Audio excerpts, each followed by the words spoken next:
Love feels eternal when it's alive, like the first light of dawn, painting the sky in golden hues, filling the world with warmth and promise. In those moments, we believe it will last forever. But love is not the sunrise. It is the mist that dances in its glow, lingering only until the sun rises higher, until time carries it away. One day, without warning, you notice a shift. The person who once held your hand with unwavering devotion now seems distant. Their presence no longer a comfort, but a reminder of what is slipping away. They are still there, but something has changed. The laughter that once felt effortless is now forced. The conversations that flowed like a river have turned into dry, fragmented echoes. Why does this happen? Why does love not explode into a storm, but instead retreat like the tide, slow, quiet, and inevitable? In Zen and Buddhist philosophy, there is a truth we often resist: impermanence, anicca, the law that governs all things. Nothing remains the same, not the seasons, not our emotions, not even the people we love. Clinging to love is like trying to cup water in your hands. The harder you grasp, the quicker it slips through your fingers. But love does not vanish in an instant. It fades in two silent ways, so subtly that we fail to see it happening until it is already gone. If you look closely, if you listen beyond the words left unsaid, you will see the signs. But before we uncover these signs, let me tell you a story about love, loss, and the quiet wisdom of letting go. A story that may change the way you see love forever. Story: The Bamboo and the River. Ryokan picked up a fallen bamboo leaf and let it rest on his palm. The leaf was dry, its vibrant green now a faded yellow. He held it up for the young man to see. Once, this leaf was full of life, drawing strength from the bamboo, swaying with the wind, untouched by time, the master said. But the moment came when it could no longer hold on, when it had to let go and return to the earth. He then extended his hand over the river and let the leaf drift away, carried effortlessly by the flowing current. Tell me, Ryokan asked, did the bamboo cry for the leaf? Did it try to hold it back? The young man shook his head. No, master. The bamboo simply let it go. Ryokan smiled. Exactly. The bamboo does not grieve the leaves it loses, for it knows new ones will come in time. It does not chase after the river, nor does it fight the wind. It simply exists, embracing both presence and loss with the same stillness. The young man watched the leaf disappear down the river, his mind heavy with understanding. But master, he said hesitantly, I am not bamboo. I am human. My heart does not let go so easily. How can I accept love fading when I still feel its absence? Ryokan gestured for him to sit on a smooth rock near the water's edge. Close your eyes, the master instructed. Listen to the river. The young man obeyed. At first, all he could hear was the endless rush of water, moving past him without care. But as he listened deeper, he began to notice something else: the small pauses, the spaces between the ripples, the soft stillness that existed even within movement. What do you hear? Ryokan asked.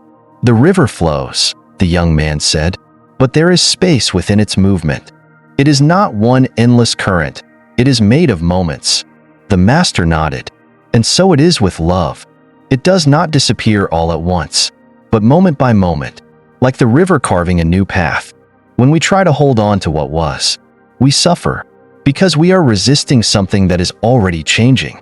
But if we accept each moment as it is, neither grasping nor pushing away, we find peace. The young man opened his eyes, his gaze fixed on the water. He saw how effortlessly it moved, how it carried leaves without hesitation, without sorrow. Master, he whispered, how do I learn to be like the river? Ryokan smiled, his eyes reflecting the wisdom of years. You already are. My child, you are just learning to remember the two silent signs that love has faded. When love starts to fade, it does so subtly. It does not leave all at once. It withdraws, little by little, like the tide receding from the shore. 1. They withhold their presence. At first, the changes are subtle, so small that you barely notice them. They respond to your messages, but not with the same warmth. The affectionate words they once spoke so naturally now feel obligatory, as if they are fulfilling a duty rather than sharing a feeling. When you are together, there are longer pauses in your conversations. You fill the silence with questions, trying to bring back the effortless flow that once existed. But their answers are shorter, their attention drifts elsewhere, and their smile no longer reaches their eyes. It is in these moments that the heart senses the truth before the mind is willing to accept it. Something has shifted. The person you love is still beside you, but their presence is no longer the same. And so, you begin to try harder. You reach out more often, seeking their attention in ways you never had to before. You plan surprises. You ask if something is wrong. You search for the missing piece that will fix what feels broken. But instead of drawing them closer, your efforts seem to push them further away. This is the paradox of love. The more you chase, the faster it retreats. In Buddhism, there is a teaching: the tighter you hold sand in your hand, the more it slips through your fingers. Love, like sand, cannot be held by force. The moment it starts slipping away, we have two choices. Either we clutch it desperately and watch it vanish, or we open our hands and allow it to flow naturally, accepting that love, like all things, must change. But letting go does not mean giving up. It does not mean you love them any less. It means you love them enough not to trap them in an expectation they can no longer fulfill. Because love is not about possession. Love is about presence. And if someone has already begun to withdraw theirs, then the kindest thing you can do, for them and for yourself, is to let them go. 2. They become someone else. At first, the change is imperceptible, like the slow shifting of seasons. You tell a joke that once made them laugh uncontrollably, but now, they force a smile or offer only a polite nod. You recall shared memories, expecting the same spark of nostalgia, yet their response is indifferent, as if those moments belong to a past they no longer claim. Their words become different, not just in tone but in meaning. Where once they spoke with certainty, "I love you," "I miss you," "You make me happy," now there is hesitation. Conversations that once felt like open roads now feel like walking through fog, each step uncertain. One day, you realize that even the way they look at you has changed. The eyes that once saw you as their world now gaze past you, lost in thoughts they no longer share.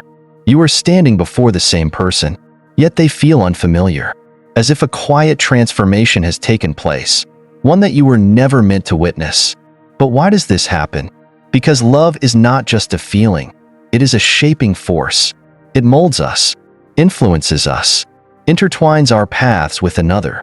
Two people in love do not simply exist side by side, they grow together, their identities merging in ways they do not even realize. They adopt each other's habits, dreams, even the rhythm of their speech. But when love fades, this shared identity begins to unravel.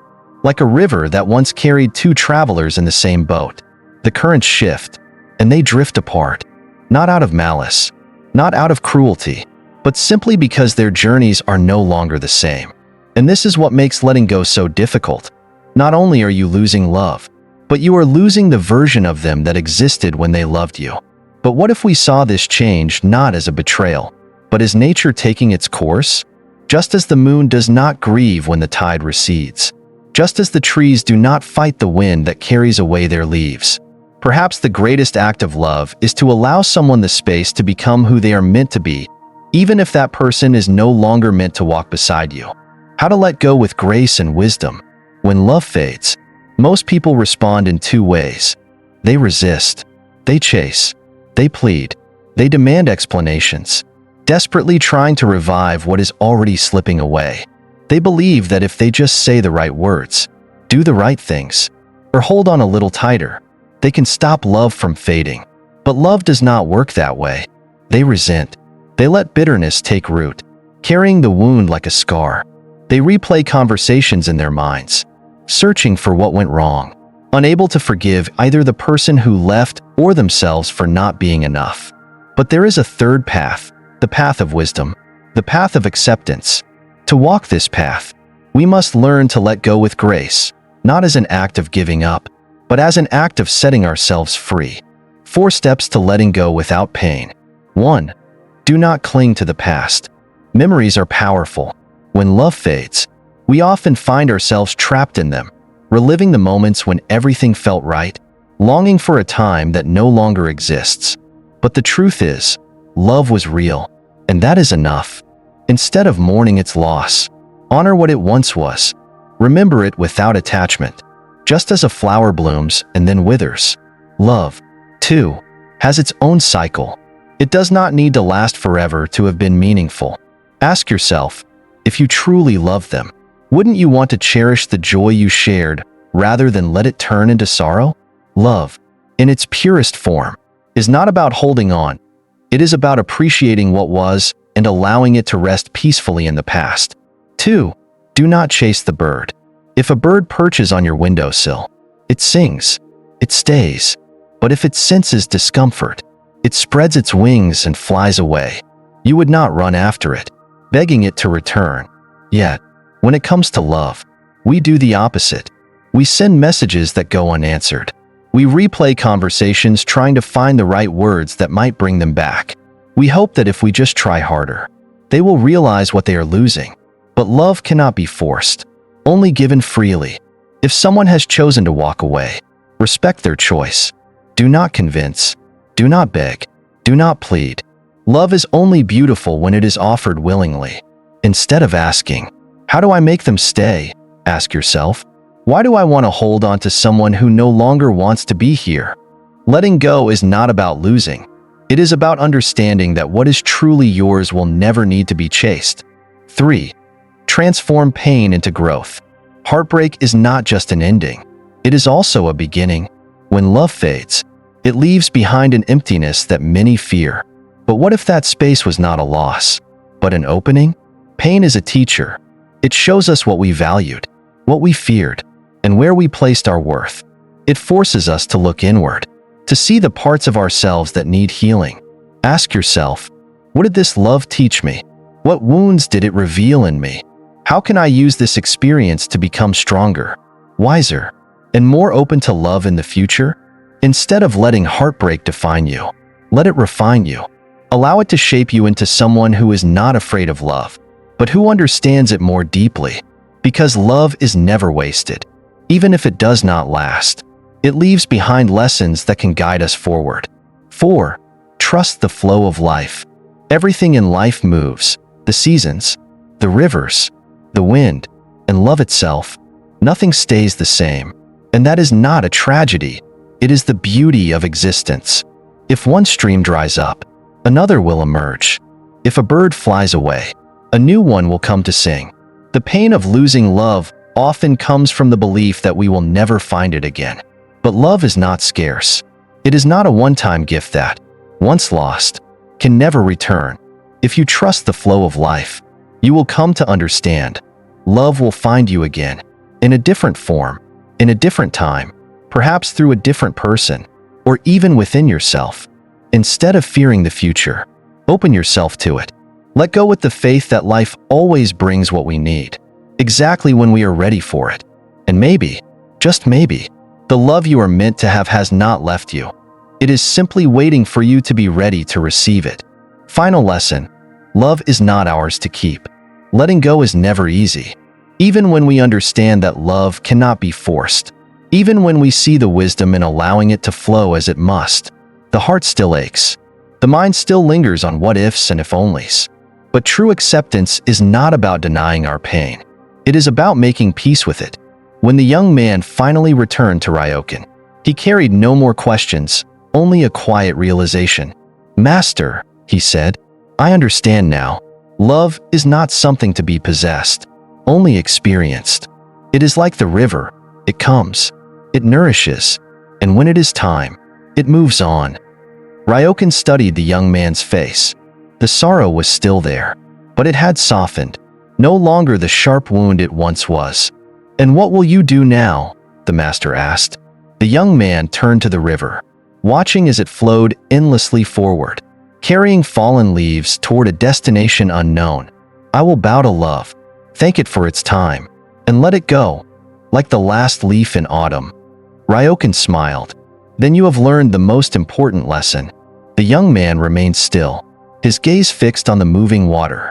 He thought of how much he had resisted, how desperately he had clung to something that no longer wanted to stay. He had begged for love to return, not realizing that love was never his to own. "Master, why does love feel so permanent when we have it, yet so fragile when it leaves?" he asked. Ryokan picked up a stone and placed it in the young man's hand. "Hold this tightly," he instructed. The young man squeezed the stone in his palm, feeling its solid weight. "Now imagine this is water," Ryokan continued. "Can you hold on to it the same way?" The young man hesitated before shaking his head. "No, Master. Water would slip through my fingers, no matter how hard I tried to hold it." Ryokan nodded. "And yet, this is how we treat love. We believe it is something solid, something we can grasp forever. But love is not stone. It is water. The more you try to hold it, the more it escapes. But if you let it rest gently in your hands, if you appreciate it without attachment, you will feel its presence fully before it flows where it must." The young man understood. "So love is never truly lost," he whispered. "Never," Ryokan affirmed. "It simply moves elsewhere, sometimes back to you, sometimes in another form, sometimes as a lesson that shapes you for the love yet to come. But it was never yours to keep. That is why we must bow to it, thank it, and let it go." The young man felt a deep calm settle within him. He had come searching for a way to bring love back, but instead, he had found something greater, the peace of knowing that love is not about possession, but about presence. Love, like the river, had done its part in his life. It had flowed to him, given him joy, taught him lessons, and now, it was time to let it go. And so, he bowed, not to loss, not to pain, but to love itself. Then, without regret, without longing, he turned and walked forward, carrying with him the wisdom of the river and the freedom of letting go. If you have ever experienced love fading away, know this: you are not broken, and you are not alone. The pain of loss is not a sign that something is wrong with you. It is simply the heart adjusting to change, learning how to make space for something new. Love, like the seasons, is never truly lost. It transforms. It arrives when we least expect it, stays for as long as it is meant to, and moves on when its time has come.